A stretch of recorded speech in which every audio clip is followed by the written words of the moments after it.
पुराने जीवन और अभी के जीवन में थोड़ा बताने में मुझे डिफ्रेंशिएट करने में खुद भी बिलीव नहीं होगा। एक समय ऐसा बीता कि लग रहा था कि अभी जीवन में कुछ बचा ही नहीं, जीवन समाप्त कर दो, मरने की कगार में था, मरने वाला था समझे। और मरते मरते एक संदेश मिला कि दीदियों के पास भी जाके देख लो, ब्रह्मा कुमारी आश्रम में भी जाओ, हो सकता है कुछ सुधार हो जाए। नशे क्या करते थे? नशे की इतनी लत पड़ गई कि नशा, ऐसा कोई नशा नहीं था जो नहीं करते थे। तंबाकू से ही शुरुआत होती है, तंबाकू, गुटखा, सिगरेट, गांजा, भांग और कोरेक्स का नशा भी हम करते थे। और नशा करते करते हालत ये इतनी खराब हो गई, इतना बीमार रहने लगे कि मतलब एक साल में 3-4 बार हॉस्पिटलाइज होना पड़ता था, अस्पताल में एडमिट रहते थे। और घर में भी घरेलू स्थिति इतनी कलह हो गई और आर्थिक तंगी इतनी ज्यादा आ गई, अब जीवन जीने की कोई इच्छा ही नहीं रह गई। मरणासन अवस्था में पहुंच गया। और इस अवस्था में पहुंचने के बाद मैं कई जगह प्रयास भी किया, मंदिरों में गया, हर जगह गया, कहीं भी जाता था, नए साल में प्रतिज्ञा करता था कि अब आज से ये छोड़ देंगे। लेकिन वो एक हफ्ते के लिए छूटता था, एक महीने के लिए छूटता था।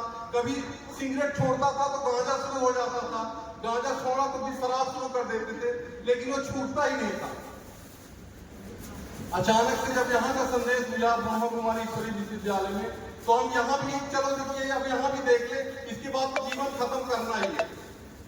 और सच माने 2 ही बातें हैं, ये नशा कैसे छूटता है ये तो मैंने चमत्कार देखा। मैं यहाँ गया दीदी के सानिध्य में, 1 सप्ताह का मेडिटेशन सीखा, तो ऐसे लगा कि जैसे ये शरीर में दोबारा जन्म हो गया।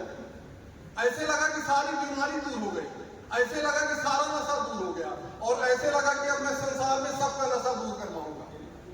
वो एक माँ होती है जो जन्म देती है, और जन्म देने के बाद दुख की दुनिया में छोड़ देती है, एकदम दुखी, सारा संसार दुखी। एक ये माँ है जो जन्म देती है कहने के लिए, और सारा दुख दूर हो जाता है राजयोग मेडिटेशन से। सभी से यही रिक्वेस्ट है, ताली बजाने का तो अच्छा है, लेकिन सबसे ये रिक्वेस्ट है कि नशा कैसे छूटता है या कोई बीमारी कैसे दूर होती है, और नशा छोड़ना जरूरी क्यों है। नशा क्यों, अभी पूरा पुलिस प्रशासन केवल इस बात पर चिंतित है कि जितने भी अपराध हो रहे हैं अधिकतर नशे की वजह से हो रहे हैं। और वास्तव में नशा करने वाला हर व्यक्ति चाहता है कि नशा छूट जाए। उसके पास पावर नहीं है, ताकत नहीं है, और वो ताकत कोई दे नहीं सकता, क्योंकि दुनिया में जो भी देखेगा उसको कहेगा तो बहुत गलत है, उसकी पावर और घटा दिया। और दीदियों के पास जब जाते हैं तो इतना स्नेह और प्यार और राजयोग मेडिटेशन से परमात्मा से जो संबंध जुड़वाती है, उससे कोई भी असंभव कार्य संभव हो जाता है। तो ये तो हुई बात कि नशा छूटेगा कैसे, तो उसका केवल और केवल एक ही तरीका है, नजदीकी ब्रह्मा कुमारी ईश्वरी विश्वविद्यालय जाएं और 7 रोज आधे घंटे का कोर्स ये दीदियां सुनाती हैं, उसको करें तो सारे व्यसन दूर हो सकते हैं, सारी अनिद्रा दूर हो सकती है, सारी बीमारियां दूर हो सकती हैं। और प्राप्तियां क्या होती हैं मैं कह नहीं सकता। मैं जब दीदी के पास गया तो यहाँ बताया गया कि मतलब अपनी इच्छा एकदम छोड़ दो, भगवान को दे दो।